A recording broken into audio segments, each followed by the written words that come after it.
Todos já sabem que a China vive atualmente um surto de coronavírus, que originou-se na cidade de Wuhan, onde coincidentemente existe um laboratório estatal onde vinham sendo realizados testes com esse vírus. O fato é que um vírus que aparentemente estava contido em um laboratório de nível 4 do governo começou a matar pessoas, gerando uma epidemia. Mais de 80.400 casos já foram confirmados. Dentre eles, 2.708 vítimas fatais, sendo mais de 95% delas reportadas pelo governo da China, da qual não sabemos se realmente é confiável. E isso levando em conta todos os esforços do governo autoritário chinês em manter os cidadãos encarcerados. Apesar de toda a preocupação e do aumento de casos em outros países, como Coreia do Sul, Irã, Japão e Itália, o número de casos no geral vem se mantendo estável. Aqui no Brasil, por enquanto, ainda não há casos confirmados.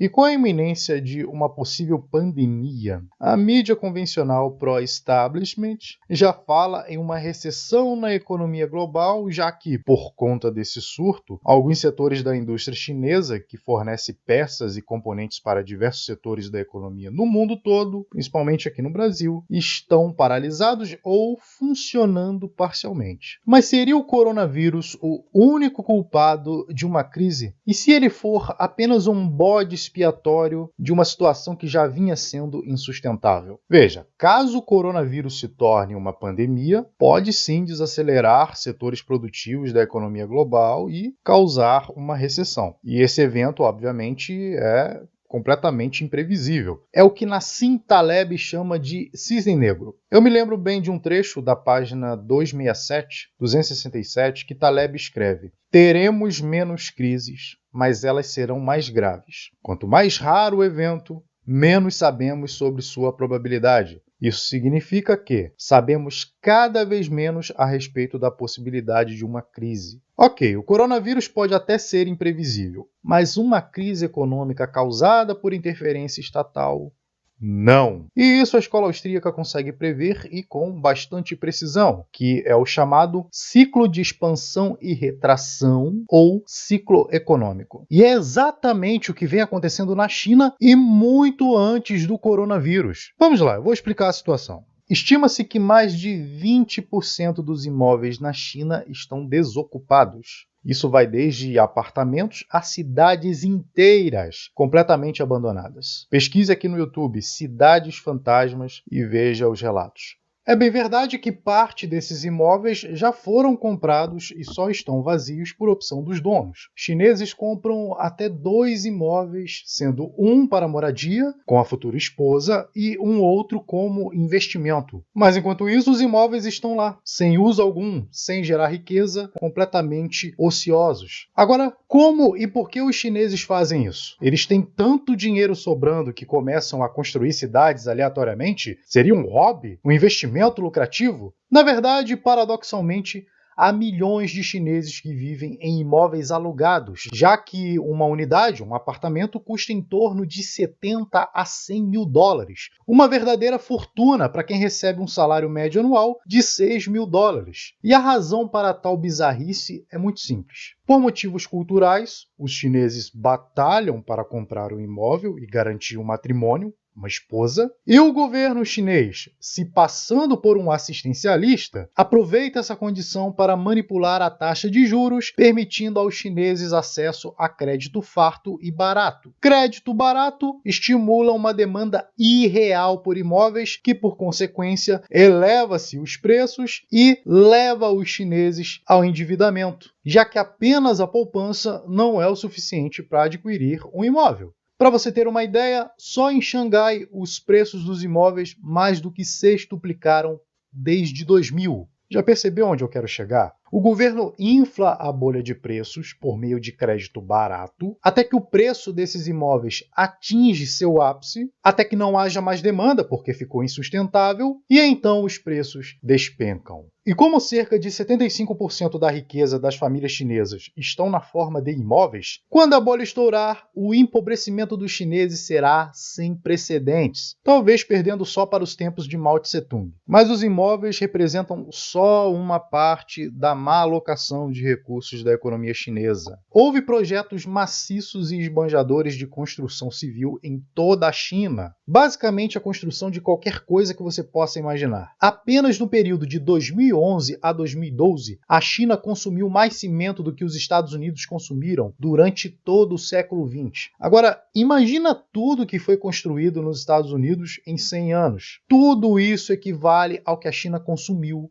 em apenas 2 anos. Ou seja, toda a economia chinesa baseia-se em projetos que não foram demandados pelo mercado, mas sim por planejadores centrais, pelo governo chinês. Projetos exclusivamente financiados pelo Estado, via impostos, ou seja, roubando a população chinesa, ou através de crédito barato fornecido por bancos estatais, e com o único objetivo de criar empregos artificiais em larga escala e inflar o número do PIB, a fim de atrair mais investidores estrangeiros para continuar alimentando a bolha. Qual é a consequência de tudo isso? Quando as construções pararem, seja porque os preços inflados dos imóveis estão caindo, ou porque a expansão de crédito não será mais capaz de sustentar a bolha, a implosão chinesa será catastrófica. Como todo projeto keynesiano, está fadado a ruir, e quem vai pagar, como sempre, são os cidadãos. Mas agora vem a pergunta: como isso vai impactar na economia global? Ué, por que você acha que a China é um grande importador de matéria-prima? O que é necessário para se construir 65 milhões de imóveis vazios e todos os projetos de construção faraônicos? Aço, cimento, maquinário, ferramentas, os caminhões usados para transportar esse material, que precisam de motores, pneus, combustíveis que são derivados de petróleo, ou seja, tudo que a China importa de outros países simplesmente irá cessar quando a bolha estourar. Haverá uma fuga de capital estrangeiro, muitas empresas envolvidas nesses empreendimentos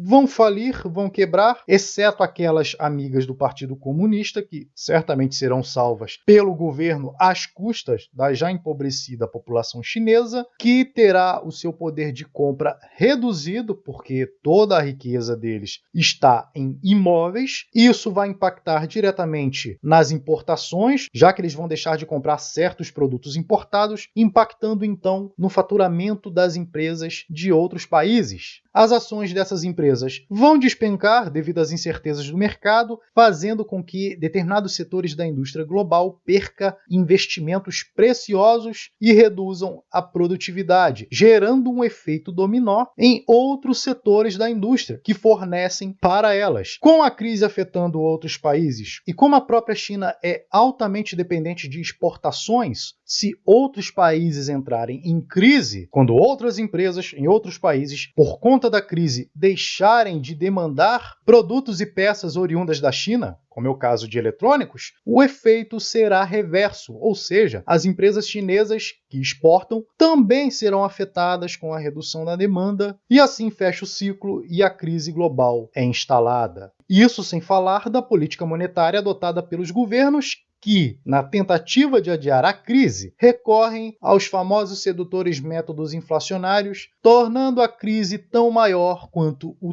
tempo em que se tentou adiá-la. E essa crise só irá arrefecer com o tempo. O próprio mercado vai se encarregar de corrigir as falhas, os preços distorcidos pelo Estado, e quando a economia começar a se recuperar, o Estado voltará a interferir novamente, criando outras bolhas maiores do que as anteriores, mais devastadoras, e assim o ciclo se repete indefinidamente. A única opção é se proteger dessa crise. Mas como? Usar uma moeda e buscar ativos que não podem ser manipulados, confiscados ou desvalorizados pelo governo. Em 2008, as pessoas tinham poucas opções, talvez apenas o ouro. Esse ainda pode ser considerado um bom ativo anti-risco, apesar de ser passível de confisco. Mas Anderson, qual moeda vamos usar, já que todas são manipuladas pelo governo?